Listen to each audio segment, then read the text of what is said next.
Hi friends, आपका बहुत बहुत स्वागत है आपके अपने YouTube channel Indian stock market में। फ्रेंड्स, चैनल पर नए हैं तो चैनल को सब्सक्राइब, वीडियो को लाइक जरूर कर दें। फ्रेंड्स, आज हम बात कर रहे हैं रिलायंस पावर की एक खबर जिसने बढ़ा दी है निवेशकों की टेंशन। वो कौन सी खबर है, ये सारी चर्चा करेंगे आगे वीडियो में आखिरी तक बने रहिएगा फ्रेंड्स। फ्रेंड्स, हम बात कर रहे हैं रिलायंस पावर लिमिटेड की। कंपनी की जो स्थापना हुई थी 1995 में हुई थी। पावर सेक्टर की कंपनी है। कंपनी का कामकाज जो है इधर काफ़ी दिनों से काफ़ी खराब देखने को मिल रहा है। जिस तरह से क्वार्टर 3 के रिजल्ट आए हैं वो भी बहुत ही खराब रिजल्ट आया है।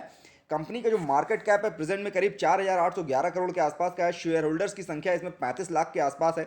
कंपनी ने अभी जिस तरह का क्वार्टर 3 का रिजल्ट पेश किया है जिसकी वजह से इसके स्टॉक में काफ़ी गिरावट भी देखने को मिली है। और दूसरी खबर यह है कि कंपनी के ऊपर सेबी की कार्रवाई की गई है जिसमें अनिल अंबानी और के साथ 3 अन्य लोगों पर अनुचित व्यवहार और नियमों के उल्लंघन के लिए कार्रवाई की गई है जिसकी वजह से भी इसका स्टॉक प्राइस काफ़ी गिरावट देखने को मिली है। हालांकि जो अनिल अंबानी समूह की कंपनी है उसने कहा है कि अभी भी वित्तीय लेखा जोखा जिस तरह का निकल के आ रहा है उसके बारे में अभी कुछ कह पाना थोड़ा कठिन है कि इससे कंपनी को कितना नुकसान हो रहा है सेबी की कार्रवाई की वजह से। फिर भी कंपनी के ऊपर जिस तरह की कार्रवाई की गई है उसकी वजह से ये स्टॉक गिरता हुआ ही दिख रहा है। और जिस तरह से अब इसमें रिटेल इन्वेस्टर्स का पैसा फंसता हुआ दिख रहा है और जितने भी बड़े निवेशक हैं वो अपना पैसा निकालने की कोशिश कर रहे हैं जिसकी वजह से इसका स्टॉक प्राइस में लगातार गिरावट देखने को मिल रही है। कंपनी के स्टॉक प्राइस की कल के दिन की बात करें तो कल इसका स्टॉक प्राइस ओपन हुआ था करीब 13 रुपये 90 पैसे पे। हाई बनाया था 14 रुपये 55 पैसे का। लो बनाया था 13 रुपये 80 पैसे का। स्टॉक प्राइस प्रेजेंट में रन कर रहा है 14 रुपये 13 पैसे पे। हालांकि 3 पैसे की बढ़त देखने को मिली थी बट जिस तरह से ये खबर निकल के आई है अभी उसका आने वाले दिनों में इस पर निगेटिव असर पड़ने वाला है और जिसकी वजह से इसके स्टॉक प्राइस में काफ़ी करेक्शन भी देखने को आपको मिल सकता है। हालांकि जो कंपनी का 52 वीक का अब तक का हाई बना हुआ है वो 19 रुपये 25 पैसे का बना है। जो लो बना है वो 13 रुपये 5 पैसे का बना है। 13 रुपये 5 पैसे का बना हुआ है। हालांकि जो मार्केट कैप है वो करीब 4,811 करोड़ का हो गया है। शेयर होल्डर्स की संख्या लगातार इसमें बढ़ी है जो 34 लाख को क्रॉस कर चुके 35 लाख के आसपास पहुंच गई है। कंपनी का अब तक का जो रिटर्न रहा है काफ़ी शानदार रिटर्न रहा है पिछले 1 सालों में। बट अब इधर कई दिनों से कंपनी का जो रिटर्न आ रहा है वो निगेटिव में आ रहा है। करीब 1 महीने में कंपनी का जो स्टॉक है करीब 12% से ज़्यादा गिर चुका है। कंपनी में लास्ट वर्किंग डे की बात करें तो उस दिन 46,64,000 से ज़्यादा का वैल्यूम हुआ है। 18,03,000 से ज़्यादा की डिलीवरी उठाई गई थी। डिलीवरी का जो परसेंटेज था वो 38% के आसपास का था। हालांकि जिस तरह से कंपनी में कामकाज हो रहा है काफ़ी अच्छा कामकाज हो रहा है बट जिस तरह से अब न्यूज़ निकल के आ रही है कि सेबी ने जो कार्रवाई की है उसकी वजह से इसके स्टॉक प्राइस में असर पड़ने वाला है। तो डेफिनेटली आने वाले दिनों में हो सकता है थोड़ी बहुत गिरावट इसमें आपको देखने को मिले। हालांकि जिस तरह से क्वार्टर 3 का रिजल्ट आया वो भी बहुत ही बेकार रिजल्ट आया। हालांकि कंपनी का जो फाइनेंशियल ईयर 2021 का गया था उसमें कंपनी प्रॉफिट मेकिंग थी यानी कंपनी को लास्ट क्वार्टर में फ़ायदा हुआ था जिसकी वजह से इसके स्टॉक प्राइस में काफ़ी आपको बूम देखने को मिला था क्योंकि जो लो बना था उससे काफ़ी हाई आपको आता हुआ स्टॉक दिखा था। बट जिस तरह से क्वार्टर 3 का रिजल्ट आया है जिसमें 13 करोड़ का लॉस दिखाया है कंपनी ने इसकी वजह से भी इसके स्टॉक प्राइस में असर पड़ने वाला है और स्टॉक प्राइस में काफ़ी करेक्शन देखने को आपको मिल सकता है। कंपनी के क्वार्टर्स के रिजल्ट की बात करें 2021 का फाइनेंशियल ईयर जो दिया गया था कंपनी का बहुत ही शानदार गया था यानी 39 करोड़ से आसपास का कंपनी का रेवेन्यू रहा था और जो नेट प्रॉफिट निकल के आया था वो 55 करोड़ के आसपास का था। सितंबर क्वार्टर का जो रिजल्ट आया वो भी निगेटिव में था। करीब 18 करोड़ का रेवेन्यू कंपनी ने कमाया था। नेट प्रॉफिट जो था वो 59 करोड़ से ज़्यादा का लॉस था कंपनी को।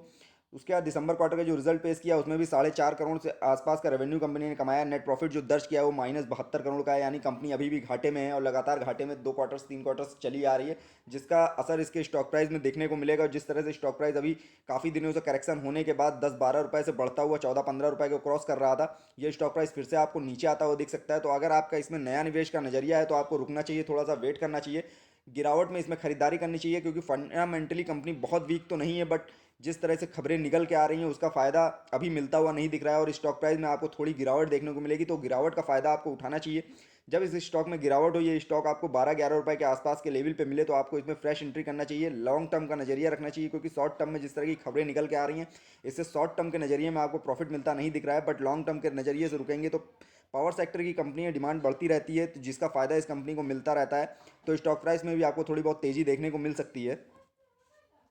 एंट्री पॉइंट की बात करें तो ग्रीन सिग्नल देखने को मिल रहा है आपको प्रेजेंट में क्योंकि कंपनी का जो स्टॉक प्राइस है काफ़ी दिनों से करेक्शन हो रहा था और 10 रुपये 12 रुपये के लेवल पे चल रहा था जिसके बाद ये स्टॉक धीरे धीरे बढ़ना शुरू हुआ और करीब 14-15 रुपये के लेवल तक गया।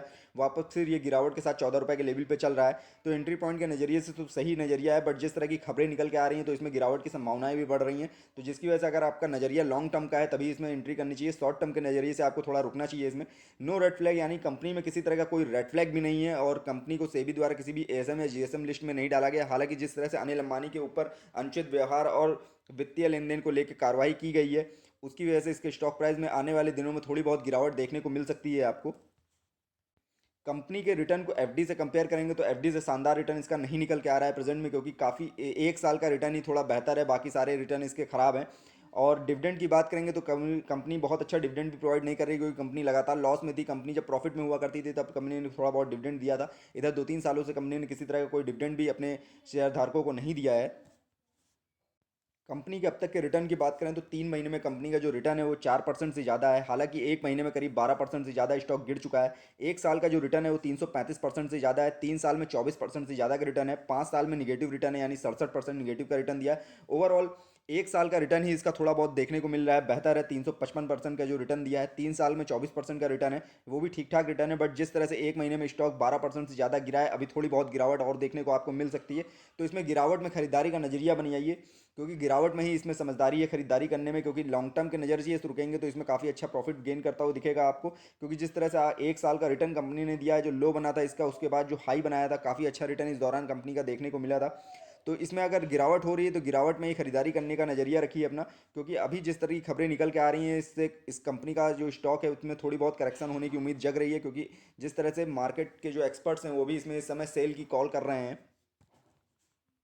कंपनी के फाइनेंशियल ट्रेंड की बात करें तो कंपनी ने 2018 में करीब 84,000 करोड़ से ज़्यादा का 84 करोड़ से ज़्यादा का प्रॉफिट कमाया था।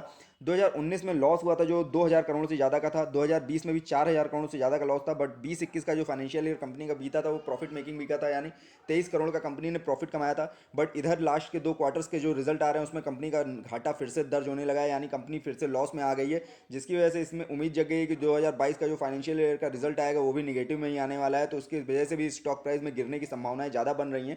तो इसमें हर गिरावट पे ही खरीदारी करने की कोशिश करिए, क्योंकि जिस तरह से स्टॉक प्राइस अभी रन कर रहा है, इसमें खरीदारी अगर करेंगे तो लॉन्ग टर्म का नजरिए रखेंगे तभी आपको थोड़ा बहुत फायदा मिलता हुआ दिखेगा। क्योंकि जिस हिसाब से स्टॉक प्राइस अभी रन कर रहा है और जिस हिसाब से खबरें इस स्टॉक के लिए निकल के आ रही हैं वो अभी पॉजिटिव माहौल नहीं बना रही हैं, जिसकी वजह से इसके स्टॉक प्राइस में आपको करेक्शन देखने को मिलेगा। प्रमोटर होल्डिंग्स की बात करें, प्रमोटर्स के पास करीब 25% के आसपास की होल्डिंग है। हालांकि 5% के आसपास की होल्डिंग इनकी गिरवी रखी हुई है, मार्केट से काफ़ी कर्जा उठा रखा है कंपनी ने। एफआईज की बात करें, करीब 5% के आसपास का निवेश एफआईज का है इसमें। डीआईज के पास 3.5% के आसपास की होल्डिंग है। म्यूचुअल फंड्स के पास 0.12% के आसपास की होल्डिंग है। अदर्स के पास 66% के आसपास की होल्डिंग है। हालांकि सभी ने लास्ट क्वार्टर से इस क्वार्टर में अपनी परसेंटेज को बढ़ाया था, यानी एफआईज का भी निवेश लास्ट क्वार्टर से इस क्वार्टर में बढ़ा था। म्यूचुअल फंड ने किसी तरह की कोई कमी नहीं की थी, ना बढ़ाया था ना घटाया था। डीआईस का भी वही सेम क्वार्टर था, यानी जिस क्वार्टर में रिजल्ट चलता आ रहा था दिसंबर सितंबर का, उसी तरह से दिसंबर क्वार्टर का भी आया था। हालांकि जिस तरह से प्रमोटर होल्डिंग इस समय इंक्रीज देखने को मिली है, लास्ट के 6 महीने में करीब 15% की इंक्रीज हुई है इनकी होल्डिंग, वो बड़ी ही शानदार है। क्योंकि कंपनी का कामकाज पिछले दिनों काफ़ी सुधरा था, बट जिस तरह से अब इधर कंपनी का कामकाज फिर से बिगड़ता हुआ दिख रहा है, लास्ट के क्वार्टर्स के जो रिजल्ट आ रहे हैं वो निगेटिव में आ रहे हैं। तो माहौल इसमें फिर से गिरावट का ही बन रहा है, क्योंकि कंपनी का स्टॉक प्राइस काफ़ी तेज़ी से रन हुआ था पिछले एक साल में। बट जिस तरह से अब न्यूज़ निकल के आ रही है, जिस तरह से कंपनी क्वार्टर्स के रिजल्ट दे रही है, उससे फिर से गिरावट का ही माहौल बन रहा है इस स्टॉक में।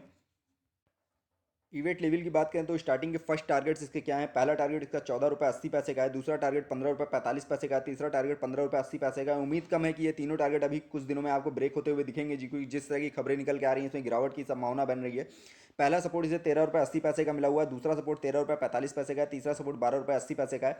हालांकि जिस तरह से माहौल बन रहा है इस समय निगेटिव का, और जिस तरह से क्वार्टर्स के रिजल्ट का निगेटिव असर पड़ रहा है, सेबी की कार्रवाई का निगेटिव असर पड़ रहा है, तो ये स्टॉक आपको 12 रुपये 80 पैसे के लेवल पे आता हुआ दिख सकता है। अगर ऐसा होता है तो आपको यहाँ पे खरीदारी करनी चाहिए, क्योंकि ये लेवल इसका बहुत ही मेंटेन लेवल है। यहाँ पे बहुत अच्छा सपोर्ट मिला हुआ है इसे, और इस लेवल पे अगर खरीदारी करेंगे तो आपको शॉर्ट टर्म में भी काफ़ी अच्छा रिटर्न मिलता हुआ दिखेगा। क्योंकि कंपनी का जो स्टॉक था हाई बनाने के बाद अपना 19 रुपये 25 पैसे का, उसके बाद काफ़ी समय तक इस स्टॉक इस लेवल पे ट्रेड किया था, जिसकी वजह से बहुत अच्छा सपोर्ट मिला हुआ है इस लेवल पे इसे।